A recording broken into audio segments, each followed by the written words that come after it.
How you doing, Vic? Hey, Adam. How are you? Vic. All right. Vic, you've seemingly worked a lot on the blitz this camp. Yesterday being a perfect example. How much of that is a byproduct of you needing to work on something that you're going to do a lot this season versus the offense needing it based upon what happened late last season?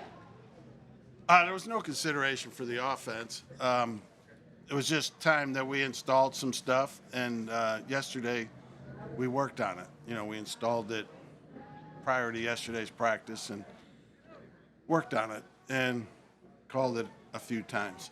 So there's never a conversation with Kellen and Nick before saying, hey, we need to work more on this because this is something that we need. No, not beforehand. Kellen did tell me afterwards that it was good for them to see that. They need that.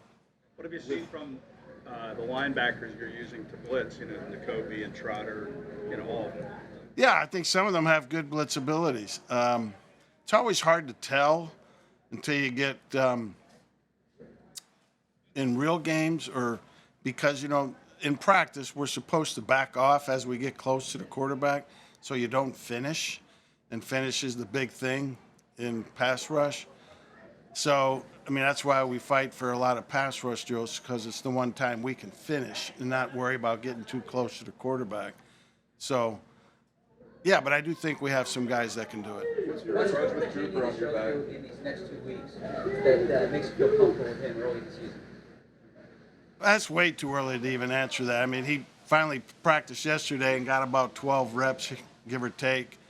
And some of those he wasn't even in the action just because the plays went away. So, I don't know. Yesterday was his first time to get any team reps, because what he got in the offseason was all 7-on-7. And 7-on-7 is not football. It's a teaching drill. And so, he's a long ways from me saying what he can or can't do. What is your approach with him right now? What do you mean? In terms of, is he like on a pitch count right now? Yeah, the downstairs people, he could take 2 to 3 snaps per period yesterday. How do you feel Kobe Dean is progressing? Good. I think he's doing good. Linebackers typically not a rotational position. Do you want to find 2 guys, or are you open if guys deserve a little bit of playing time? Are you open to a rotation? Yeah, we're open to that. I do think you're better off with a set group, because sometimes it's hard to get guys in and out. You don't want to have to sub to do stuff. But either way, I've done it both ways. Were you able to get a better evaluation of some of your D tackles, I guess the bottom end depth chart guys? You said that coming out of Baltimore, you didn't have many snaps to evaluate. What have you seen? Were you able to evaluate them better against New England? Yeah, New England was better because, number one, we practiced against them and had a good practice. And 2, we got, just a few more plays. I think in Baltimore we had 48, 49 plays, and last week we had 55. So, yeah, it was a better evaluation 2 days because of the practice, so we did. And I think some of the guys surfaced. I thought Booker played good in the game. Obviously had the sack, but did some other good things that aren't as noticeable to other people. Bryce Office talked about how he's going more from an attack versus, in terms of the run defense versus read. There's a lot out there about how you teach your defensive linemen how to defend against the run. I was hoping we could hear the gap responsibilities of how you teach your defensive linemen. We got a practice to go to. It all depends. It all depends upon the front we called, the defense we're in.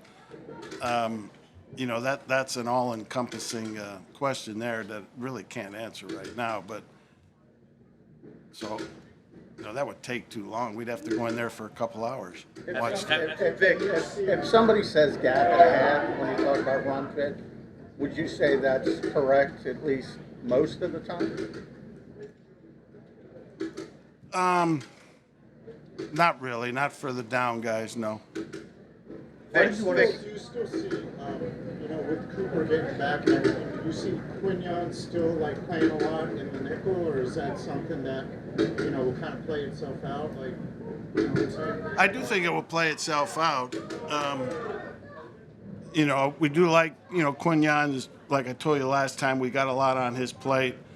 In a perfect world, he could play corner and corner only, but we got to have a nickel. The nickel's going to be out on the field by today's standards 70 to 85% of the time. So it's an important position, and whatever our best combination is what we'll go with.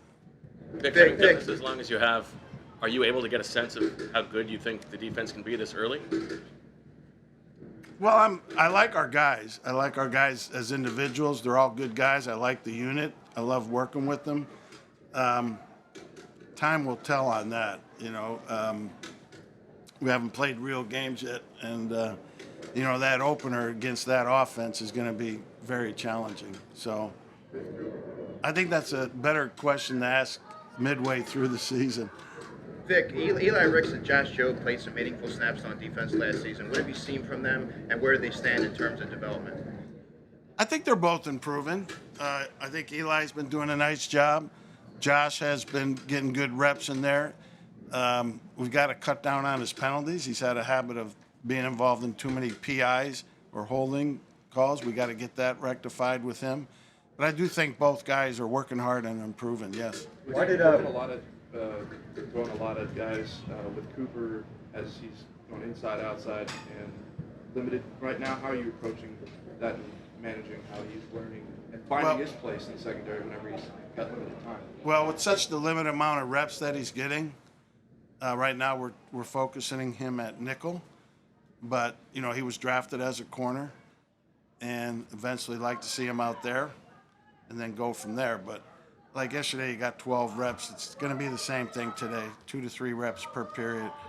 So, we're a ways away from knowing what we have there. Does Jalen Carter remind you of anybody? Who? Jalen Carter. Jalen Carter. Not yet. Why did Huff play? Why did Huff play in? Like a smaller guy. With so many offenses now, like putting their best receiver often in the slot, those guys are often bigger guys. How do you see that, like the nickel position on defense changing? Yeah, first off, you prefer it to be a guy that has a corner background. That's his primary, because you're right, there are some tough assignments in there. So there are a few safeties in the league that can play there and do well. Hamilton in Baltimore is awesome in there when he plays in there, but I think he's a rare bird. So it does need to be, generally speaking, a corner type, and corner types usually are on the small side. Until you can find that really good player like Baltimore has. As far as Quinyon goes, Devontae Smith gave him a compliment yesterday. Said he ran a route that he had run last week, and Quinyon recognized it and was able to make a play on it. What are you seeing in terms of him in the the meeting rooms and the film study and things like that? Yeah, he's been great since the day we got him. He works really hard, focused in meetings, not just on the practice field. We have put a lot on his plate, like I've said. He hasn't backed down from it at all. And he's going to be a good player in this league. Why did Huff play in the game, and what did you want to see from him? Hear the first Why part? did Huff play in the game, and what did you want to see from him? Yeah, because Huff's playing a new position. He basically, as you guys know, only played in third down, 2-minute situations throughout his career. We'd like for him to be more of an every down player, and he needs to learn to do that. And in the game, he did some stuff that he really hadn't done up to this point yet, which was great to see. Great for his confidence, great for our confidence in him. So that 12, 15 plays that he got in the game were very fruitful for him. How's the Bradbury safety experiment going? I didn't hear you. How's the Bradbury safety experiment going?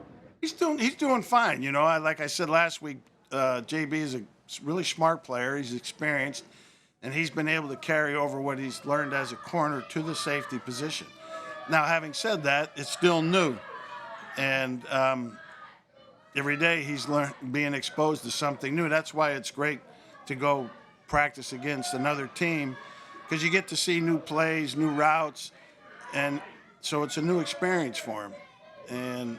But overall, he's doing good, better than I thought he would do. Last week, when you kind of talked about the backup nose, you brought up Milton a little bit, and maybe he'll have to take a rep there.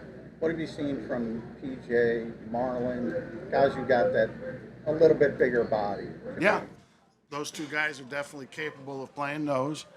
And if they're up on the game day roster, you know, your backups have to be able to play multiple positions. You know, you can't have a backup that's a nose only. You know, it doesn't work. So, yeah, both of those guys are capable. It's our first time speaking with you since that Patriots practice. What did you learn about the team specifically that day, and especially with pressures and forcing turnovers?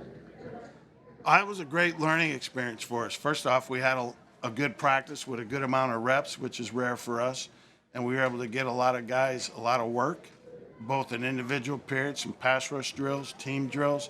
So it was a tremendous day of work, and our guys got better from it. I mean, the only way you get better at playing football is to practice football and playing a game, and we got a good day of that. But we were able to see new plays, new routes, go against different types of blockers, the way offensive linemen set, the way they protect.